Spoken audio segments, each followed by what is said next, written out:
आधार है। नहीं, लेकिन अलग अलग के आधार पे ही तो पशुपति जी वो कह रहे हैं। अभी अखिलेश यादव भी आप मंच पर थे, उन्होंने कहा कि सबसे ज्यादा लोकसभा सीटें उत्तर प्रदेश में, फिर बिहार। अब ये आपको गठबंधन टूटता कहाँ नजर आ रहा है? क्या नीतीश कुमार जिस सोच के साथ आगे चलते हैं पशुपति जी, क्या वहां आपको टूट दिख रही है? जो चुनाव में जो व्यक्ति चुनाव लड़ता है, चाहे कोई भी व्यक्ति हो, तो हारने वाला भी उम्मीदवार कहता है कि मैं जीत रहा हूं। जिसकी जमानत जब्त होती है वो भी कहता है कि मैं जीत रहा हूं। तो अखिलेश जी क्या बोल रहे हैं, मैं क्या बोल रहा हूं, इस पर आप मत जाइए। अब देश में देखिए कि देश की मानसिकता क्या है, तो इस देश के मतदाता हैं।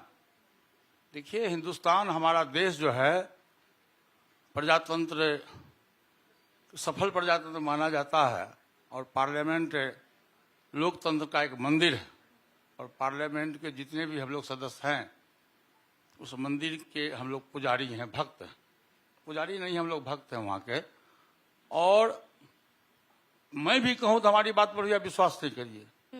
जनता की क्या इच्छा है, जनता क्या चाहती है, किस नेता को जनता पसंद करती है, वो आपको देखना होगा।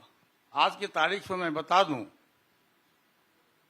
मैं आजादी के बाद तक आज तक जितने भी देश में प्रधानमंत्री हुए वो सिर्फ देश के नेता माने जाते थे। पहला बार देश ने ऐसे प्रधानमंत्री को चुना है कि जो गरीब का नेता है, दलित का नेता है, पिछड़ों का नेता है, अकलियत का नेता है, उच्च जाति के गरीब लोगों का नेता है, और अपने देश का ही नेता नहीं है। पूरे विश्व में नरेंद्र मोदी जी का नाम पूरे विश्व में आज चमकता है। और अमेरिका जैसे कंट्री जो सबसे संपन्न कंट्री माना जाता है, वहां के राष्ट्रपति ने भी अपनी इच्छा जाहिर की कि नरेंद्र मोदी जी आप इतने लोकप्रिय नेता हो, हमारी इच्छा होती कि मैं आपका ऑटोग्राफ लूं। आपने देखा होगा, टीवी में, मीडिया में देखा होगा, दूसरे देश के राष्ट्रपति ने प्रोटोकॉल को तोड़ के हमारे प्रधानमंत्री जी का पैर छू के आशीर्वाद लिया जी। शायद मैं समझता हूं कि ऐसा हिंदुस्तान के इतिहास में कभी नहीं हुआ होगा। तो पहली बार इस देश ने ऐसे प्रधानमंत्री को चुना है जो प्रधानमंत्री देश और विश्व स्तर पर सर्वमान्य नेताओं के रूप में माना जाता है। और आज हमारा देश पूरे विश्व में गौरव के साथ हम कह सकते हैं कि हमारा देश का जो विदेश पॉलिसी है वो पूरे विश्व में आज तक आजादी के बाद से पहला बार इतना अच्छा पॉलिसी हुआ है। इसमें कोई संशय भी नहीं है, दो राय भी नहीं है। बिहार की राजनीति पर चर्चा ना हो ऐसा हो नहीं सकता, लेकिन उससे पहले जरूर करिए, लेकिन उससे पहले पशुपति जी, चिराग जी अब शामिल हो गए हैं एनडीए में, और आपसे जब आखिरी बार मेरी बात हुई तो यही चर्चा हो रही थी कि एनडीए का हिस्सा वो बन सकते हैं। और जो तस्वीरें हमने वहां से देखी, हम सभी ने देखी, चाचा और भतीजे की जो मुलाकात हुई वो सुर्खियां बटोर रही थी। एनडीए में शामिल होने से ज्यादा वो तस्वीरें थी। देखिए, जिस बात की मुझे शंका थी वही प्रश्न आपने किया। शंकर ही सर, ये तो सवाल है। इस बात की शंका थी कि आप जरूर इस प्रश्न को उठाएंगे। मैं चाचा हूं, वो मेरे भतीजा हैं जी। और एक कल्चर है हम लोग के बिहार में। आप भी तो बिहार की रहने वाली हैं, शायद मधुबनी की रहने वाली हैं जी। तो हम लोग के बिहार में एक कल्चर है, खास के मिथिलांचल में। आप भी मिथिलांचल के रहने वाली हैं, मैं भी मिथिलांचल का रहने वाला हूँ। मिथिलांचल की कल्चर है कि यदि कोई भी व्यक्ति कितनों से दुश्मनी हो, कितनों से द्वेषता हो, लेकिन यदि वो व्यक्ति आकर के पैर छू के प्रणाम करता है तो उसको आशीर्वाद देना ही चाहिए। नहीं, लेकिन तो संबंध कैसे रहेंगे? ये बिहार और खास के मिथिलांचल का कल्चर है। बिल्कुल। और चिराग पासवान हमारे बेटे हैं, हमारे भतीजे हैं। मैं आज भी उनको बेटा और भतीजा मानता हूं, क्योंकि पासवान जी के बेटे हैं तो हमारा भी बेटा और भतीजा है। उसने प्रेम से आके हमारा पैर छुए, मैंने उनको गले लगाया, मैंने उनको आशीर्वाद दिया, मैंने उनसे हालचाल भी पूछा।